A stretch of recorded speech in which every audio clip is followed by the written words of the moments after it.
किसी ने क्या खूबसूरत बात कही है कि वो हर दिन एक नया नकाब पहनकर निकलता है। वो हर दिन एक नया नकाब पहनकर निकलता है क्योंकि वो इंसान खुद की पहचान से डरता है। नमस्कार दोस्तों, ईश्वर सदैव आपका भला करे और आपकी झोलियां ईश्वर के आशीर्वाद से हमेशा भरी रहे। तो दोस्तों, आज बात करेंगे एक कहानी की, एक कहानी जो आपको आपके आसपास रहने वाले लोगों के बारे में बताएगी। कैसे पहचान करें कि इंसान अच्छा है या बुरा है, कैसे पहचाने कि इस इंसान में इंसानियत है भी या नहीं।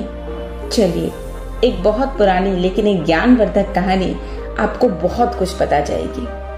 तो ये कहानी है बहुत पुराने जमाने की। एक शहर में दो ब्राह्मण पुत्र रहते थे। एक गरीब था, दूसरा अमीर था। दोनों पड़ोसी थे। अब गरीब ब्राह्मण की पत्नी उसे रोज ताने देती थी, झगड़ती थी।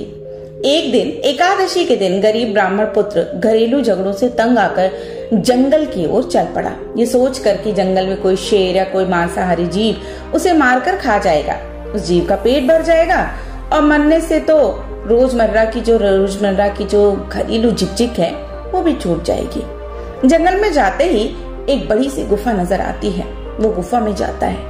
गुफा में एक शेर सोया होता है और शेर की नींद में खलल ना पड़े इसके लिए वहां पर एक सुंदर सा हंस पहरा दे रहा होता है। चूंकि हंस स्वभाव से बहुत निर्मल होता है, उसे लगता है कि कहीं इसकी नींद ना खुल जाए। जब हंस दूर से ब्राह्मण पुत्र को आता देखता है तो चिंता में पड़ जाता है। सोचता है, ब्राह्मण आएगा, शेर जागेगा, इसे मार कर खा जाएगा और एकादशी के दिन इस शेर को एक नवीन पाप लग जाएगा। अब वो सोचता है कैसे इसे बचाऊं। अब सोचने पर उसे उपाय सूझता है। वो शेर के भाग्य की तारीफ करते हुए कहता है कि वो जंगल के राजा, उठो, जागो, आज आपके भाग्य खुले हैं। एकादशी के दिन खुद विप्रदेव आपके घर पधारे हैं। जल्दी उठो, इन्हें दक्षिणा देकर रवाना करो, आपको मोक्ष हो जाएगा। ऐसा दिन दोबारा आपकी जिंदगी में शायद ही आए। आपको आपकी पशु योनि से छुटकारा मिल जाएगा। अब शेर दहाड़ कर उठा।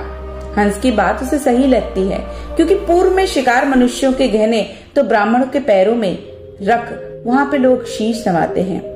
अब जीभ से लोग उसके पैर चाटते हैं। हंस ब्राह्मण की ओर इशारा करता है कि ब्राह्मण को, विप्रदेव को ये सारे गहने उठाकर दे दो।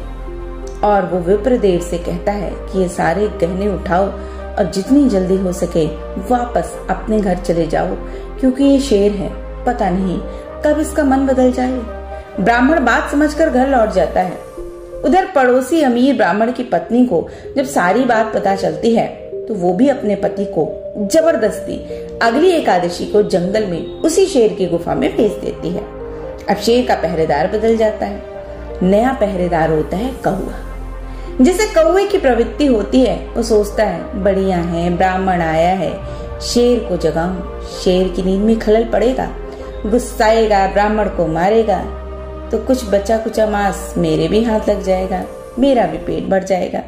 अब ये सोचकर कौवा काऊ काऊ काऊ चिल्लाने लगता है। शेर गुस्सा हो जाता है। दूसरे ब्राह्मण पर उसकी नजर पड़ती है लेकिन उसे उसी समय हंस की बात याद आ जाती है।